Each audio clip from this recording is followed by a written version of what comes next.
Line पर मशीनें लगा के पानी खींचना और रेजिडेंशियल एरिया से कमर्शियल बेसिस पर उसे बेचना, लोगों के घरों में पानी ना हो और यहां सैकड़ों गाड़ियां दिन रात भर भर के बेची जा रही हैं।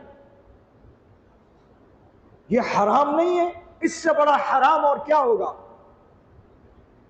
और पानी की फरोख्त, ये तो यहूदियों ने पानी बेचना शुरू किया तो मुसलमानों में ये लानत आ गई।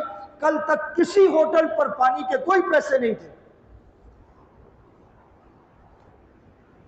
अपनी मां का, अपने मरहूमीन का सदका लोग पानी पिला कर देते थे। बोरिंग करवाना, कुआं खुदवाना आज भी उम्मत मुस्लिमा में सबसे महबूब अमल है। वो जो बोरिंग करवा के पानी बेचे, वो जो लाइनों पे नकब लगा के पानी बेचे, वो जो बदमाशी से डकैतियां करें और फिर उन्हें रोका जाए तो वो बदमाशियां करें।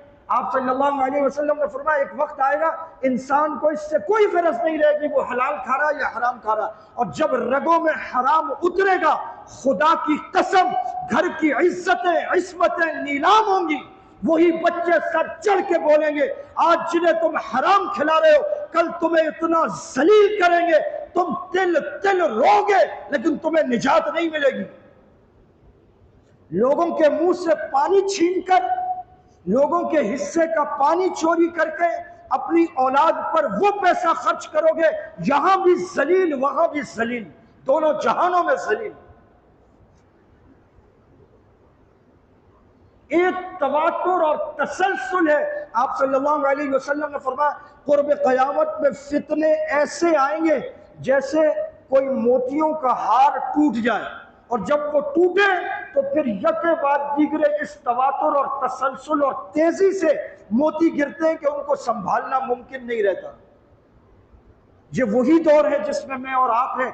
एक फितने से इंसान नजर उठाता है कि दूसरी तरफ दूसरा फितना मुंतशिर होता है। इस दौर में हलाल पर रहना, हक पर रहना, अपने ईमान को बचाना, इंसानियत की अकदार पर रहना, अखलाकी अकदार को पायमाल न करना, ये शर्फ इंसानियत की दलील है।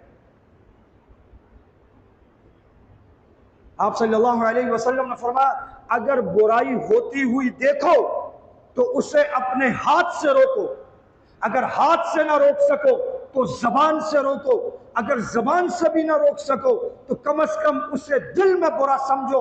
वज़ालिका अज़अफ़ु